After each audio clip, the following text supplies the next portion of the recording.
Good day, I am William Theo and this is PTV News Now. The Department of Foreign Affairs assured that they will do everything to ensure the safety of the 17 Filipino seafarers who were among the hostages of the Iran-backed Houthi rebels from a cargo ship in the Red Sea. According to DFA Undersecretary Eduardo de Vega, they are preparing diplomatic representations to the government about the incident. This is not the first time that Filipino seafarers have been held hostage. Vega added that it will be connected to the conflict between Israel and Hamas. President Ferdinand R. Marcos Jr. has instructed the government to do everything they can do to ensure the safety of Filipinos. Meanwhile, drone footages captured on Tuesday showed the scale of destruction in Nusayrat refugee camp following intensified Israeli airstrikes on the central Gaza Strip. Bombardment struck the densely packed Nusayrat camp south of the Israeli military's combat zone on Monday and Tuesday, killing dozens and burying several more under the rubble. The attacks came as Israel's air campaign against Hamas in Gaza intensified. Entire neighborhoods have been leveled, thousands of buildings have been destroyed, and more than 12,700 Palestinians have been killed in Gaza, according to the Palestinian Health Ministry in the West Bank. Officials there say another 4,000 are still missing.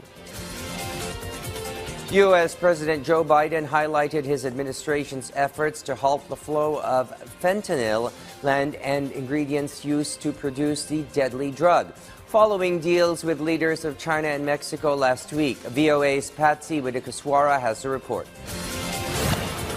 The deadly drug fentanyl can be shipped undetected via airport cargo, border crossings, and even through the postal system. Following counter-narcotics deals with China and Mexico reached on the sidelines of the Asia-Pacific Economic Cooperation Summit in San Francisco last week, on Tuesday, President Joe Biden vowed to boost his administration's efforts to combat the drug that has killed more than 200,000 Americans in recent years.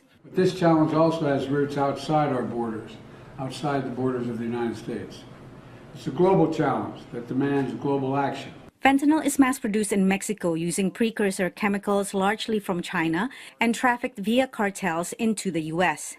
While China has agreed to reduce the flow of precursor chemicals, implementation remains to be seen and other sources may open up. We always worry about displacement. That is, that if China stops sending the precursors, that the very large poorly regulated, corruptly regulated Indian industry will replace China. Experts praise Biden's comprehensive approach, but say that a heavy focus on limiting fentanyl's entry can be counterproductive to the positive steps in harm reduction the administration has taken. Many of these efforts to restrict the supply lead traffickers to identify substances which are more potent. So that means a smaller quantity for the same effect, which are easier to traffic. Biden urged Congress to tighten laws to make fentanyl a Schedule I drug, but advocates say such a move is dangerous. Maintaining the scheduling of fentanyl as Schedule I means that people are going to be stigmatized, people are going to go to jail and prison, and actually get pulled out of their communities and be more likely to overdose. Silla argued that more focus and resources should be placed instead on efforts to reduce the negative impacts of substance use, including syringe services, overdose prevention, and drug treatments. Patsy Widakuswara, VOA News, Washington. This is William Theo. Stay informed, be aware, get ahead, and get the news right here.